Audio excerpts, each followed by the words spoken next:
Hey guys, this is Phil Nelson, and you are listening to my brand new podcast, Capital Creation Project, a show that talks about the up and down journey to find financial freedom through entrepreneurship.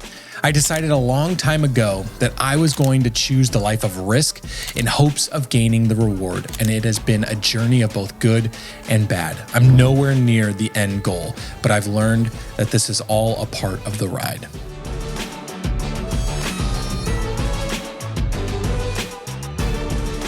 Hey guys, welcome back to the show. It's Capital Creation Project. I'm your host, Phil Nelson, and I'm especially excited about today.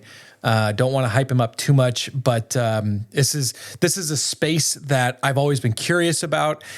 It's something I'd like to do at some point. So I'm going to be getting as much out of this episode as hopefully all of you do. So welcome to the show, Dan Duran. Dan, thanks for taking the time, coming on and hanging out with us for a little bit. Yeah, excited to be here. Dan is a husband, a dad of 6. Like what? Honestly, dad of 6. Are you all right? Like I can't keep my wife off me. You need a health check? Like yeah, probably. Can't keep my wife off me. I love it. I need more of that in my life. And it owns and operates businesses. So I'm really excited to kind of dive into this, and we'll get going here so we can have as much time as possible to dissect all this. First off, how do you get into buying businesses? Like I do real estate for a living, right? Like, right.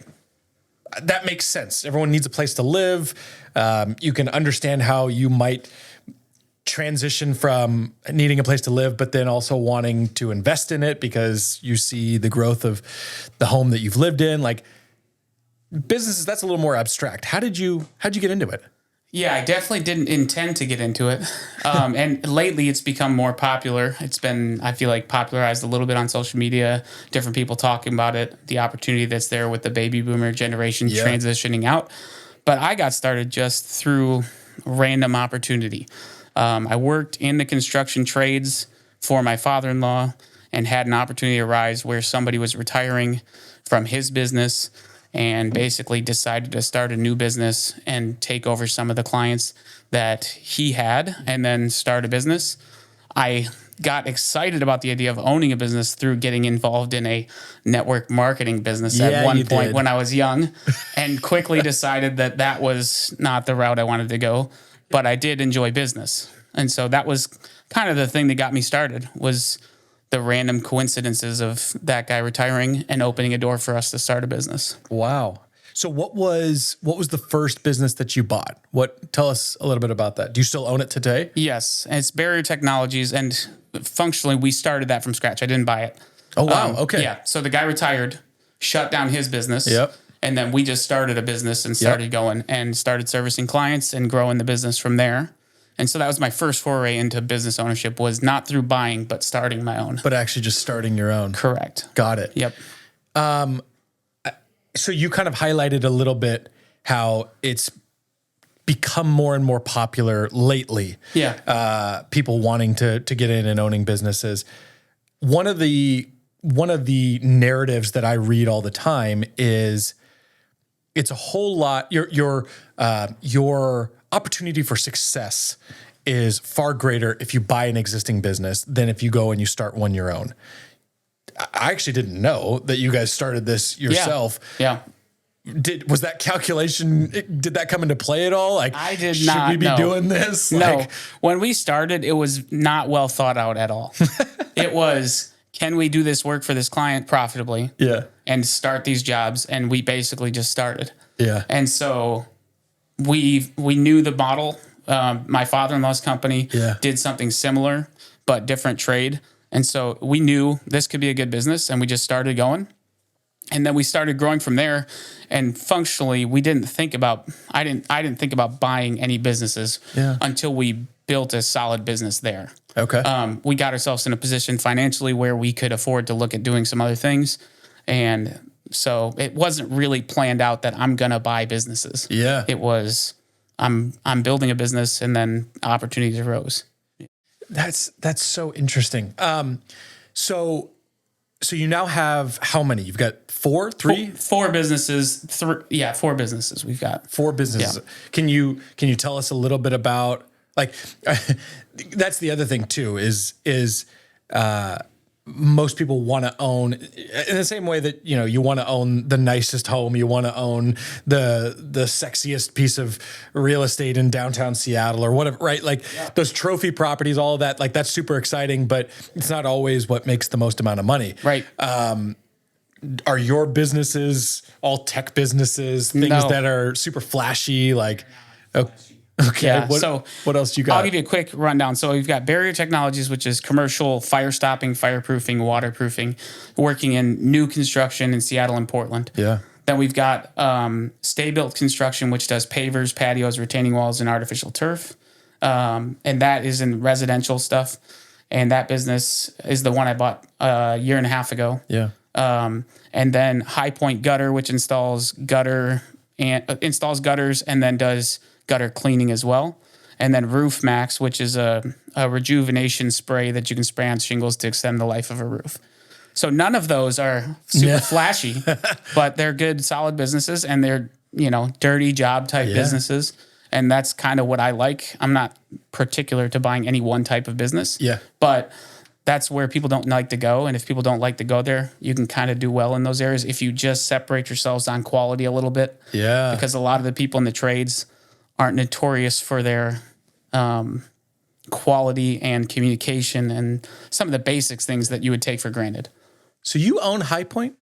I own part of High Point Gutter. Okay. Yeah.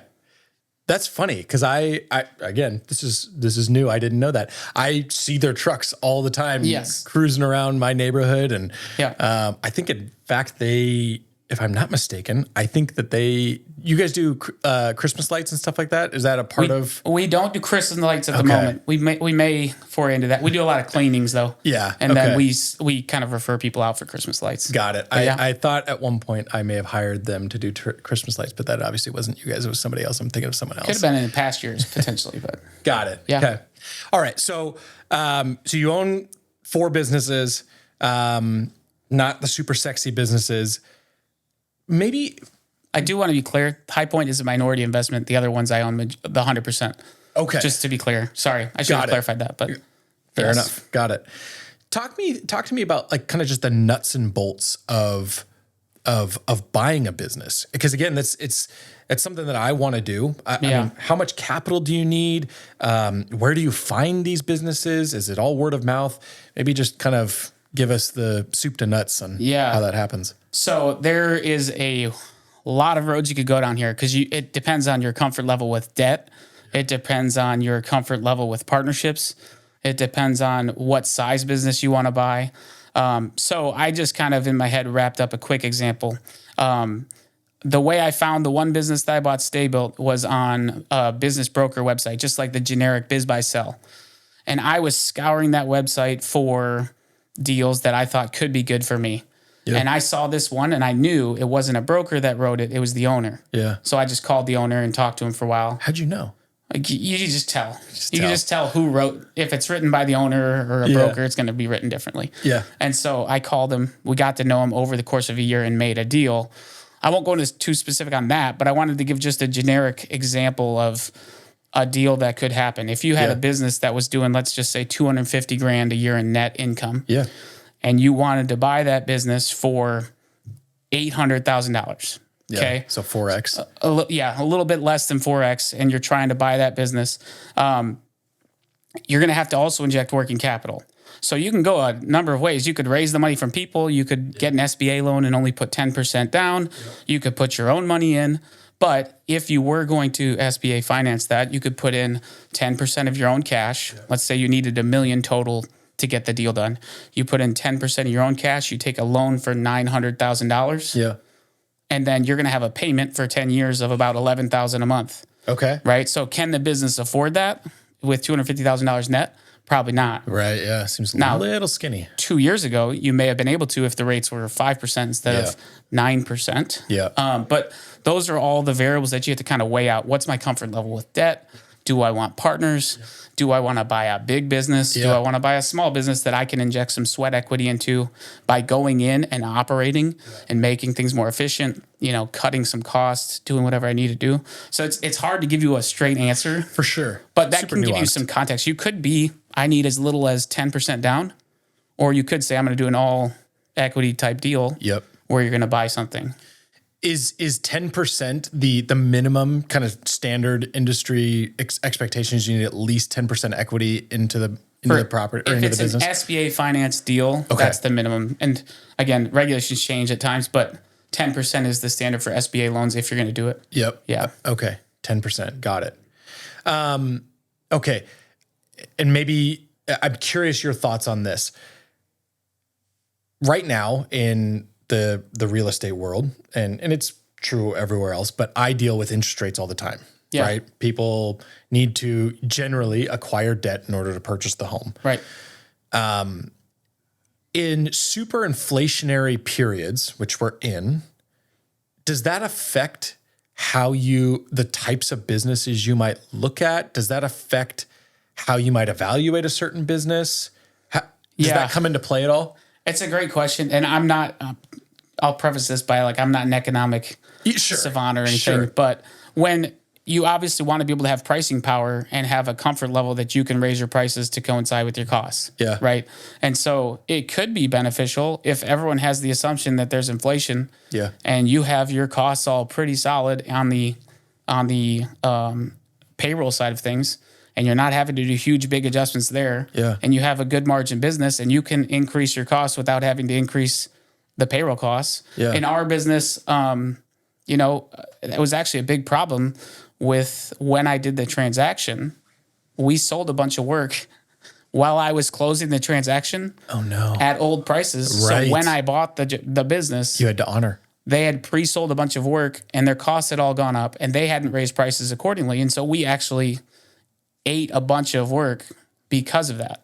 Right when we first started. And that's I should have known that, but it was our first time doing a really larger transaction. Yep. Didn't do enough due diligence on some of those sales that they made. Sure. But that's where you do have to factor in that inflation rate of how things are going. But with most small businesses, you can adjust your pricing to coincide with inflation and not see too much problem there. Yeah, I mean, I would think in terms of buying a business that may be more like service oriented versus something that's going to have lots of overhead, right? Where you're going to be sitting on product for extended periods of time and thinking oh gosh, I've paid for this. I've got to then go deploy it. And in a super inflationary time, that might be trouble. Yeah, for sure. Okay. Okay. So 10% down, we need at least 10% usually. How often do you see, because one of the in vogue ways of buying real estate right now is through seller financing. How often do you see that in buying businesses? There's actually quite a decent amount of seller financing, especially with the baby boomer generation. Yeah. If they've already, got their nest egg kind of set up, they don't necessarily need a lump sum payment. And so you can be creative with deals and you can get seller financing on deals. And I would say the most important thing for me with getting deals done has been figuring out how to be creative on a deal structure. Right. I ended up paying a lot less than I thought or the guy wanted, but I gave him a lot more on the back end. So it's not technically seller financing, but I have a profit split with this guy who's still the operator for a long period of time. And functionally, that's seller financing. But it's not, because we didn't write it up as a loan. We just did a operating agreement where he's an employee and he gets X percentage of profit for X number of years. Would you be open to investing all along the cap stack, or do you need to have a controlling interest in order to kind of, day-to-day decision making in order to take on a business, or be a part of it? Yeah, actually. So High Point would be a good example. We're a minority shareholder there, but the only time I will do a minority shareholder position is if I have an operating agreement that's in place that I'm confident we can operate within, and I know they're not going to take on debt without permission from me, or they're not going to take on this decision without input from me. Yeah. So as long as there's an operating agreement in place, I'm more than happy to do minority investment. I typically want to be adding some value. Yeah. Which I'm more lean towards the finance side of things and then back end side of things. So if I can provide some value there and then also have some leverage to pull of like, hey, you can't do this, you can do this. That's where I would do that. Got it. Yeah. Okay. Last question here. I'm curious, what is the ultimate kind of goal? How do you kind of see your life unfolding, call it 10 years? I guess I know that, we could talk 20, 30, who knows what that's going to look like. But like, if you could kind of chart it out, do you just keep buying businesses? Are you always looking to add? Like at a certain point, will you just kind of sit back and you've got 5, 10 businesses going and you're like, okay, great, I'm going to go sit on a beach for a while. Like, what does that look like for you over the next, call it 10 years or so? Yeah. I think the most, I don't really say it much because I'm like more held back on what those goals are, but I have pretty big goals. I just want to continue to reinvest all additional capital we have beyond my basic living expenses into buying more businesses. So do I know how much that will be over the next 10 years? Maybe, but I'm probably not going to say it here.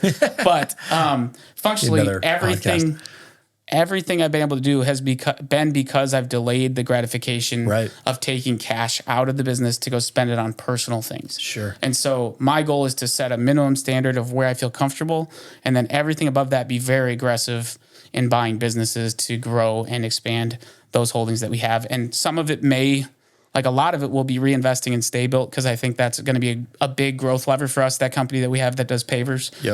So we'll be reinvesting a lot there. But ultimately in the next, I'd say 10 years, I'd like to have maybe another 6 companies. So like one every couple of years. And continue to just buy and hold businesses for a long time that are going to grow. So there's no necessarily exit plan for you. You're not hoping to get to a point where you just can sit on a beach one day. You enjoy I love it. Deal structure. And my cool. Work role will change. I definitely would like to have more time spent with each individual operator, coaching and walking through big picture planning, and then looking at deal flow and finding deals. But I don't think I'll ever like just sit back and do nothing. I love to work.